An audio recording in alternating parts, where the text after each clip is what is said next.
Welcome back to my channel Mrunal रेसिपीजमध्ये तुमच्या सगळ्यांचं स्वागत आहे.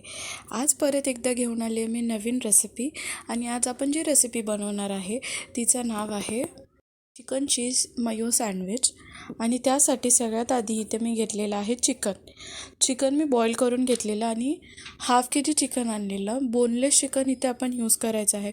पहिला बॉईल करून घ्यायचं आहे आणि त्यानंतर आपण याला एवढे छोटे छोटे पीसेसमध्ये कट करायचं आहे. आता सगळे बॉईल केलेले पीसेस आपण पहिले ह्याच्यामध्ये काढून घ्यायचे आहेत. आणि चिकन बॉईल व्हायला फक्त 10 to 15 मिनिट्सच लागतात, जास्त टाईम लागणार नाही. तर आपण इथे सगळ्यात आधी ॲड करून घेतलेलं आहे बॉईल्ड चिकन. त्यानंतर आपण त्याच्यामध्ये ॲड करणार आहे कॅप्सिकम. इथं मी हाफ कॅप्सिकमच यूज केलेला आहे. तुम्ही पूर्ण कॅप्सिकम पण यूज करू शकता, कॅरेट यूज करू शकता, कॅबेज यूज करू शकता. इथं मी फक्त कॅप्सिकम टाकलं आहे. त्यानंतर ह्याच्यामध्ये मी ॲड करत आहे मयोनीज. आता इथे मी अर्धा वाटी मयोनीज घेतलेला आहे, ते आपण ह्याच्यामध्ये ॲड करून घ्यायचं आहे. त्यानंतर आपण ह्याच्यामध्ये ॲड करून घेणार आहे रेड चिली सॉस. इथे आपण 2 चमचे रेड चिली सॉस ॲड करून घ्यायचा आहे. रेड चिली सॉस आपला ॲड करून झाल्यानंतर आपण त्याच्यामध्ये अर्धा चम्मच फक्त ब्लॅक पेपर पावडर ॲड करायची आहे आणि त्यानंतर एकदम हलकंसं चवीनुसार मीठ ॲड करायचं आहे. त्यानंतर आपण हे पूर्ण मिक्सचर आहे ना आपलं, ते सर्व मिक्स करून घ्यायचं आहे. लास्ट रेसिपी मी माझ्या चॅनलवरती कॉलीफ्लावरचे मंचुरियन बनवलेले, ती रेसिपी तुम्ही बघितली नसेल तर जाऊन बघा. या रेसिपीसाठी लागणारे सर्व इन्ग्रेडियंट्स, माझा इंस्टाग्राम ID आणि कॉलीफ्लावरचे मंचुरियनची रेसिपी मी खाली डिस्क्रिप्शन बॉक्समध्ये ॲड करेन, तर जाऊन नक्की चेक करा. आणि तुम्हाला नेक्स्ट रेसिपी कोणती बघायला आवडेल ही सुद्धा कमेंट करून सांगा. तर इथे आता आपण घेतलेलं आहे ब्रेडची स्लाईस घेतलेली आहे.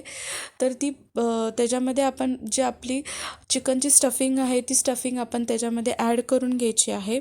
सगळ्या साईडून इक्वली स्टफिंग ॲड करून घ्या. त्यानंतर ह्याच्यामध्ये मी ॲड केलं होतं अमूल चीज. तुम्ही कोणत्याही प्रकारचं चीज यूज करू शकता.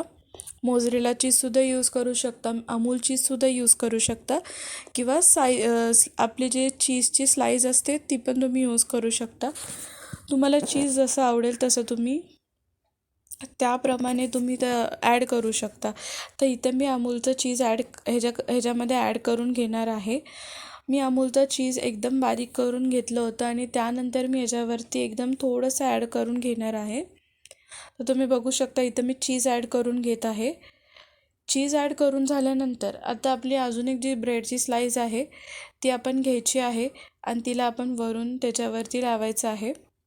आणि जेव्हा पण आपण आपले ब्रेड्स आहेत जे सँडविच बनवणार आहे त्यासाठी आपण जेव्हा टोस्टरमध्ये टाकू तेव्हा आपण त्याच्यामध्ये ऑइल पण यूज केलेलं नाही आहे किंवा बटर पण यूज नाही केलेलं आहे. विदाऊट ऑइल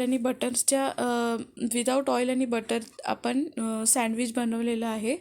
तर इथे आता मी आपलं जे सँडविच आहे बनवलेलं ते मी टोस्टरमध्ये टाकून ठेवलं होतं, ते तर इथे आपण गरम करून घ्यायचं आहे. पहिलं 10 ते 20 सेकंड एक साईडून आपण भाजून घ्यायचं आहे. आणि जेव्हा आपण 10 ते 20 सेकंड आपली खालची बाजू थोडीशी भाजून झाल्यानंतर आपण साईड चेंज करून घ्यायची आहे. असं पण 2 वेळा करायचं आहे. आणि त्यानंतर आपण बघायचं आहे की आपला जो ब्रेड आहे तो किती कुक झाला आहे. जास्त पण आपल्याला त्याला ब्राऊन करायचा नाही आहे. नॉर्मल क्रंच येण्यासाठी आपण त्याला टोस्ट करून घ्यायचं आहे. तर इथे आपण आपलं झाल्यानंतर टोस्टिंग करून झाल्यानंतर आपण एकदा ओपन करून बघायचं की आपल्याला हवा आहे तसा ब्रेड टोस्ट झालेला आहे की नाही. तर इथे एकदम मला जसा हवा होता तसा रेडी आहे. तर तुम्हाला रेसिपी कशी वाटली कमेंट करून सांगा. Thank you for watching.